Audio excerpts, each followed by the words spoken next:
Mari kita bersatu dalam doa, kita berdoa.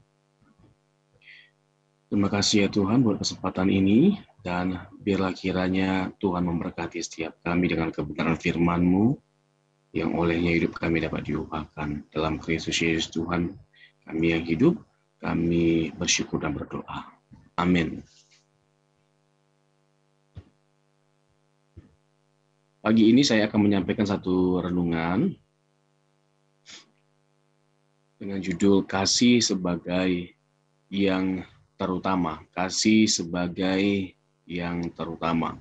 Tidak ada hal yang lebih indah dalam hidup ini selain kita hidup di dalam kasih. Dan setiap hari kita belajar untuk memiliki kasih Kristus. Mengapa kasih Kristus? Karena kita tahu kasih yang sempurna itu adalah kasih yang dinyatakan oleh Kristus bagi setiap kita. Dan kita tahu bahwa kasih terhadap Allah dan kasih terhadap sesama adalah hal yang harus kita pergumulkan, kita hidupi dalam keseharian kita. Kita menunjukkan bahwa kita mengasihi Tuhan dengan kita mengasihi sesama. Jadi dua hal itu adalah saling terkait, satu paket, tidak bisa dipisahkan. Nah, tentu timbul pertanyaan di awal bagi setiap kita. Mengapa kasih itu menjadi yang terutama? Kalau kita melihat 1 Korintus 13 ayat 13, dikatakan di sana ada 3 hal yang menjadi unsur atau komponen penting dalam kehidupan kita sebagai orang percaya. Jadi ada iman, pengharapan, dan kasih. Ketiga hal ini sama-sama penting. Tetapi yang paling besar di antara ketiga ini adalah kasih. Karena tidak ada artinya kita memiliki iman yang besar. Ya, iman yang besar seperti kita bisa memindahkan gunung, menyembuhkan orang sakit, membangkitkan orang mati bahkan. Tapi kalau kita nggak punya kasih, ya kita sama seperti gong yang gemerincing, kata Paulus dalam 1 Korintus. Jadi nggak ada artinya kita punya iman yang sebesar apapun kalau kita tidak punya kasih. Sama juga dengan pengharapan. Jadi tetap kasih yang menjadi motivasi tertinggi, landasan dalam kehidupan kita, dasar atau kekuatan kita dalam kita menjalani kehidupan ini. Tetapi kita tahu bahwa tantangan atau pergumulan ketika kita hidup dalam kasih itu tidak mudah. Untuk itu, mari kita bersama-sama merenungkan pertanyaan ini. Mengapa kasih itu menjadi yang terutama? Yang pertama, karena itu menggambarkan karakteristik Allah. Karena itu menggambarkan karakteristik Allah. Jadi sifat-sifat Allah itu sebenarnya ada banyak ya. Allah itu maha kuasa, Allah itu maha adil, Allah itu maha bijaksana, maha kudus, dan lain sebagainya macamnya. Tetapi juga maha kasih. Kasih yang menjadi sifat dasar dari Allah. Alkitab mengatakan bahwa Allah itu adalah kasih. Ya, kalau Allah hanya sekedar maha kuasa, dia mampu melakukan segala sesuatu. Tetapi apa yang menjadi dasar Allah yang maha kuasa dalam menyelamatkan setiap kita? Ya, kita semua tahu, kasih. Ya, kasih. Karena kalau kasih Allah tidak ada, nggak mungkin kita bisa tertolong. Nggak mungkin kita bisa diselamatkan, kita pasti binasa. Nah, dan kasih Allah selalu nyata dalam kehidupan umat manusia. Kalau kita melihat Alkitab ya, inti dari Alkitab itu adalah story of God's love. Story of God's love. Cerita tentang kasih Allah. Bagaimana Allah menyalurkan, menyatakan kasih-Nya bagi setiap kita dalam sepanjang sejarah kehidupan umat manusia. Tidak ada zaman di mana Allah tidak menyatakan kasih-Nya. Tidak ada ruang, tidak ada masa di mana Allah tidak menyatakan kasih-Nya. Dengan kita juga sama.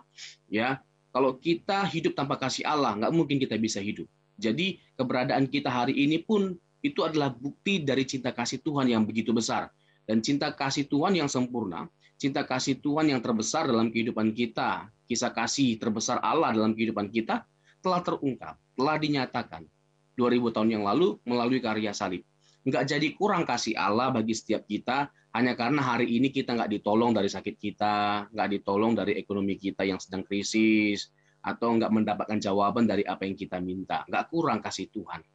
Ya, bukan Tuhan tidak mengasihi kita, bukan Tuhan tidak peduli dengan setiap kita. Karena kepedulian, perhatian, cinta kasih Tuhan telah dinyatakan dengan sempurna 2000 tahun yang lalu. Dan apa yang Tuhan perbuat 2000 tahun yang lalu bagi setiap kita, itu sudah cukup. Itu sudah cukup. Karena kebutuhan terbesar kita sebenarnya keselamatan, di mana dikembalikannya kita kepada rancangan Tuhan yang semula.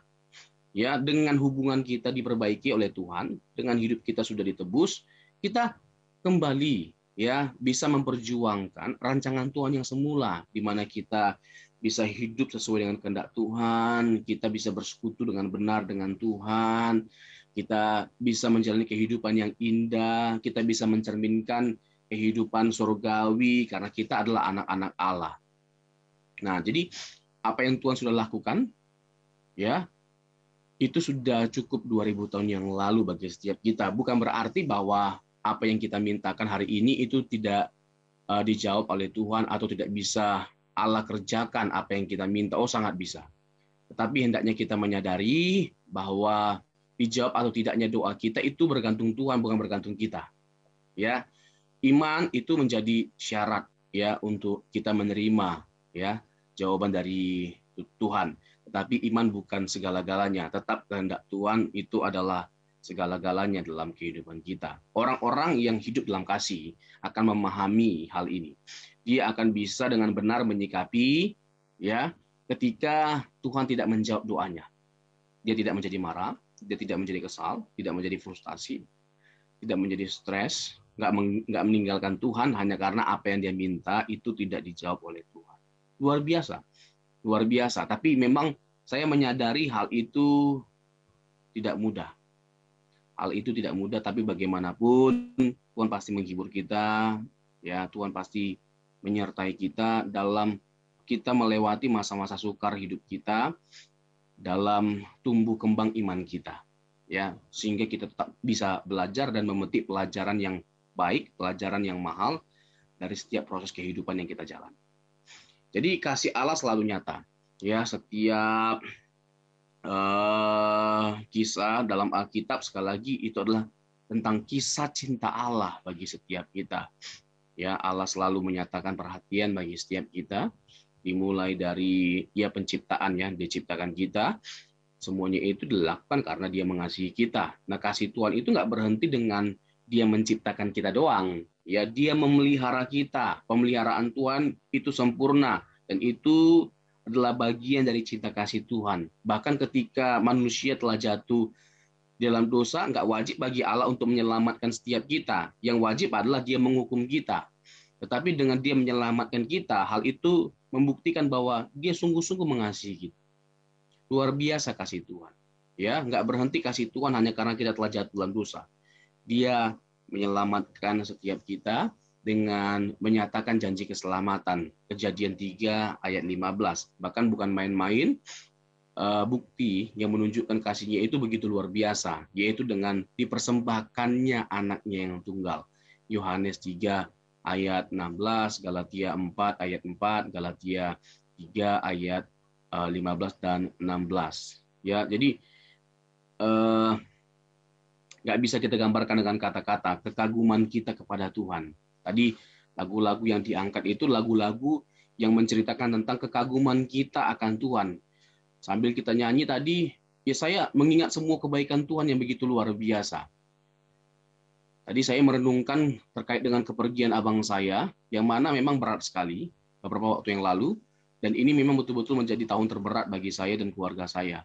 Tetapi bukan jadi berhenti kebaikan Tuhan hanya karena ada peristiwa yang tidak menyenangkan terjadi dalam kehidupan kita, peristiwa yang tidak kita inginkan. Bukan berhenti kebaikan Tuhan atau bukan Tuhan tidak baik, gitu loh. Atau jadi berhenti kita terkagum kepada Tuhan karena apa? Karena apa yang kita minta itu tidak dijawab oleh Tuhan. Nah, jangan sampai seperti itu, gitu loh. Jangan sampai kita jadi terlena dalam kesedihan, lalu kita mengentertain, ya penasaran kita, kenapa ya? Hendaknya hal itu kita hindari dan kita terus belajar untuk dekat dengan Tuhan, karena kita tahu kuncinya saat kita menghadapi masa sukar, dalam tekanan atau kesedihan yang mendalam, dekat dengan Tuhan adalah kunci untuk kita bisa bangkit dan kuat. Dan itu yang saya lakukan. Ya, aku kagum akan Engkau Tuhan. Aduh, banyak hal gitu loh. Banyak hal yang Tuhan lakukan yang membuat kita terus dan terus terkagum-kagum akan dirinya. Nah, kasih menjadi komponen terpenting dalam kehidupan umat manusia, secara khusus orang-orang Kristen. Jadi sekali lagi seperti yang diungkapkan oleh Rasul Paulus dalam 1 Korintus 13, bahwa kasih itu yang terbesar. Nah, selanjutnya kasih adalah identitas atau karakteristik dari orang-orang Kristen. Dengan kasih kita diselamatkan, dan dengan kasih pula kita mengalami pemulihan diri karena kasih karunia Allah. Efesus 2 ayat 8 dan 9. Jadi kita harus menunjukkan bahwa kita ini adalah the follower of Jesus Christ, pengikut Yesus, anak Allah, dengan kita hidup di dalam kasih. Dan ya, Tuhan kita Yesus sendiri saja memberikan teladan, ya, dan teladan yang dia berikan itu sempurna bagi setiap kita. Ya, kasih yang Yesus nyatakan bagi kita itu adalah sempurna. Tuhan Yesus menjadi role model bagi setiap kita. Bagaimana seharusnya kita hidup di dalam kasih. Ya, hebatnya kita nggak ada artinya kalau kita nggak hidup di dalam kasih. Luar biasanya kita dengan segala keberadaan kita, kedudukan, pangkat, uang, itu semua tidak ada artinya kalau kita tidak hidup di dalam kasih.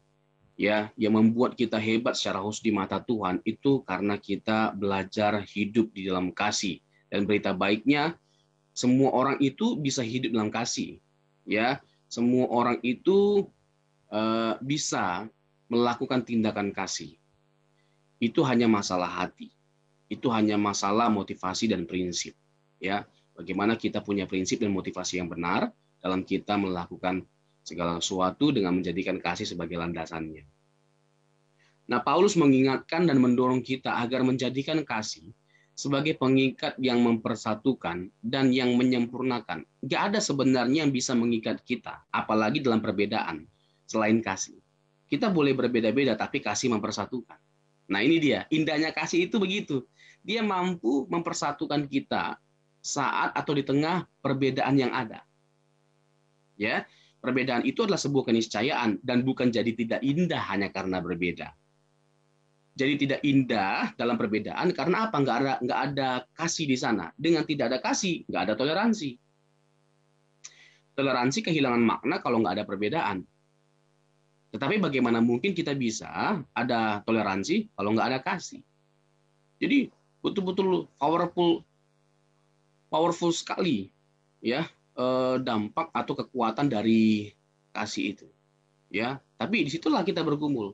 Ya, bagaimana kita menghidupi kasih itu? Apalagi kalau ada ego kita tinggi, ya kan? Apalagi kalau sampai ego kita lebih tinggi daripada kebenaran. Waduh, nggak mungkin bisa muncul kasih, ya kan? Nggak mungkin bisa muncul kasih itu dengan tulus. Jadi kasih sebagai pengikat yang mempersatukan dan yang menyempurnakan, serta kasih menjadi komponen terpenting dan terbesar bagi kehidupan orang percaya. Nah, saya menyertakan banyak sekali ya ayat-ayat yang berbicara tentang kasih sebagai yang mengikat, menyempurnakan, dan sebagai hal atau unsur yang terpenting dalam kehidupan kita sebagai orang percaya. Nah, selanjutnya karakter kasih. Paulus telah mendorong dan menunjukkan apa dan bagaimana seharusnya seseorang yang hidup di dalam kasih. Kita bisa lihat dalam 1 Korintus 13 ayat 4 sampai 8. Panjang lebar ya Paulus menjelaskan tentang kasih itu apa dan bagaimana harapan Paulus terhadap setiap kita ya dengan kita hidup dalam kasih. Kita tahu pergumulan Rasul Paulus terhadap jemaat Korintus, ini jemaat yang kekanak-kanakan rohani. Jemaat yang paling kaya dengan karunia rohani yaitu jemaat Korintus. Tetapi jemaat yang paling kekanak-kanakan rohani atau yang tidak dewasa rohani yaitu jemaat Korintus. Ya, sombong rohani, merasa diri lebih hebat, lebih baik hanya karena punya karunia berbahasa roh atau karunia mujizat. Ya, menganggap yang lain rendah, merendahkan orang lain, merasa diri lebih baik, lebih penting daripada yang lain. Nah, ini sakit rohani, penyakit rohani yang seharusnya kita tidak miliki atau buang jauh-jauh, kita hindari. Ya, semakin kita dipakai Tuhan, semakin kita menyadari bahwa kita bukan siapa-siapa. Tentu itu tidak mudah. Apalagi kalau kita sudah di atas on the top. Ya, semakin kita dipakai Tuhan, semakin kita menyadari bahwa kita bukan siapa-siapa dan semuanya itu only by His grace. Hanya karena anugerah Tuhan, semata-mata karena kasih karunia Tuhan. Kalau nggak ada kasih karunia Tuhan, ya nggak ada artinya kita. Ya, tidak ada apapun dalam diri kita yang perlu atau yang bisa kita andalkan, karena memang semuanya itu berasal daripada Tuhan. Karena semuanya itu berasal daripada Tuhan, semuanya itu harus kembali kepada Tuhan. Karena Tuhan yang memberi dan Tuhan berhak untuk mengambil. Dan ya, mari kita permuliakan Tuhan dengan selalu memuji Tuhan dalam setiap apa yang Ia percayakan. Jadi sekali lagi Paulus memberikan banyak sekali penjelasan tentang apa itu kasih dari ayat 4 sampai ayat 8 ya, dari 1 Korintus 13 ayat 4 sampai 8. Kasih itu sabar, kasih itu murah hati, ia tidak cemburu, ia tidak memegahkan diri dan tidak sombong. Ia tidak melakukan yang tidak sopan dan tidak mencari keuntungan diri sendiri. Ia tidak pemarah dan tidak menyimpan kesalahan orang lain. Jadi ini panjang lebar ya diungkapkan, diuraikan oleh Rasul Paulus. Satu kata kasih itu, tapi memiliki segudang rasa, segudang makna. Jadi sekali lagi, nggak jadi masalah bahwa kita ini bukan orang hebat dengan kedudukan jabatan atau uang yang banyak. Nggak jadi masalah. Karena tolak ukur kita hebat, ya, di mata Tuhan secara khususnya adalah ketika kita didapati menjadi seorang pribadi yang hidup dalam kasih. Dan ketika kita hidup dalam kasih, itu kita menjadi pribadi yang luar biasa. Pribadi yang sangat excellent, pribadi yang maksimal pastinya menyenangkan hati Tuhan. Di mana apa? Kita didapati murah hati, ya. Tidak harus kaya dulu baru kita bisa jadi murah hati. Persoalannya adalah kita punya kasih atau tidak. Kalau kita punya kasih, ya kan, nggak selalu harus dengan uang kita bisa menolong orang. Banyak cara bisa kita gunakan. Ya, kita jadi pribadi yang tidak membanggakan diri atau tidak sombong, ya kan? Nggak mungkin kita tidak sopan, tidak mungkin kita mencari keuntungan diri sendiri. Ya, banyak sekali benefit, ya, dampak yang bisa kita berikan kepada orang banyak ketika kita hidup di dalam kasih. Selanjutnya ada belas kasihan di dalam diri seseorang yang hidup dalam kasih. Iya dong, ya kan? Tindakan kita harus berbicara lebih keras daripada kata-kata kita. Jangan hanya NATO gitu loh, no action dog only gitu loh. Kita bicara tentang kasih, tapi kita penuh kebencian. Kita mengharapkan orang untuk mengampuni yang bersalah, tapi kita sendiri hanya mampu berkata-kata. Kita sendiri tidak mampu menunjukkan, membuktikan gitu loh dengan teladan kita bahwa memang betul kasih itu powerful sekali. Saat kita disakiti, kita harus mampu mengampuni orang yang bersalah gitu loh. Nggak gampang ya kita jadi sakit hati. Ya, tetapi kita memang tahu harganya mahal sekali waktu kita difitnah, waktu kita diomongin, lalu kita tetap belajar untuk berdiam diri, betul-betul berdiam diri gitu loh, tidak membalas, dan kita tahu pembalasan itu haknya Tuhan, serahkan sama Tuhan, dan kita tahu tidak mungkin Tuhan berdiam diri, dia pasti bertindak. Wah, ya, kita tahu harganya mahal sekali ketika kita berjuang untuk hidup di dalam kasih itu. Jadi ada belas kasihan, ya, dengan kita hidup dalam kasih, ada belas kasihan yang kita nyatakan, kita lakukan seperti yang Yesus lakukan ya 2000 tahun yang lalu. Dia menyatakan belas kasihan kepada orang yang sakit, ya kan, kepada orang-orang miskin, kepada orang-orang yang putus asa, kepada orang-orang yang hilang harapan. Nah, ini berita bahagia bagi setiap kita. Hal itu masih bisa terjadi sampai hari ini. Tuhan masih bisa menganugerahkan kesembuhan, pertolongan, pemulihan bagi setiap kita, dalam keluarga kita, dalam pekerjaan kita, dalam relasi kita. Tetapi harganya ada. Mari kita berjuang untuk percaya dan tetap mengasihi Tuhan dengan tidak terbatas. Nah, lalu tidak ada kemunafikan. Nah, ini salah satu karakteristik dari kasih. Tidak ada kemunafikan, ya kan? Tidak ada kepalsuan dan tidak ada ketidaktulusan gitu. Ya, kita menghindari semua hal ini. Jangan munafik gitu. Orang yang munafik itu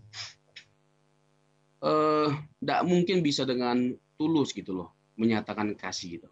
Kalaupun dia melakukan sesuatu itu hanya karena supaya dipuji orang, dipandang orang hebat, hebat sekali dia. Makanya ya kita harus terlebih dahulu jadi baik di keluarga, ya, di tengah-tengah keluarga atau orang yang kita kasihi atau orang yang dekat dengan kita. Jadi orang yang terdekat dengan kita lah sebagai orang yang pertama sekali merasakan kasihnya kita. Mungkin kita bisa mengasihi orang di luar sana, tapi keluarga kita nggak kita kasih. Lucu, aneh rasanya, weird. Jadi ya kita harus terlebih dahulu menyatakan kasih kita kepada keluarga kita, baru kepada orang di luar sana.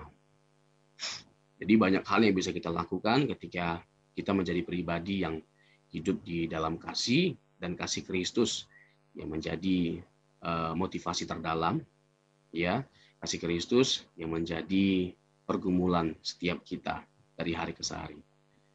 Sekian kebenaran firman Tuhan. Tuhan Yesus memberkati setiap kita.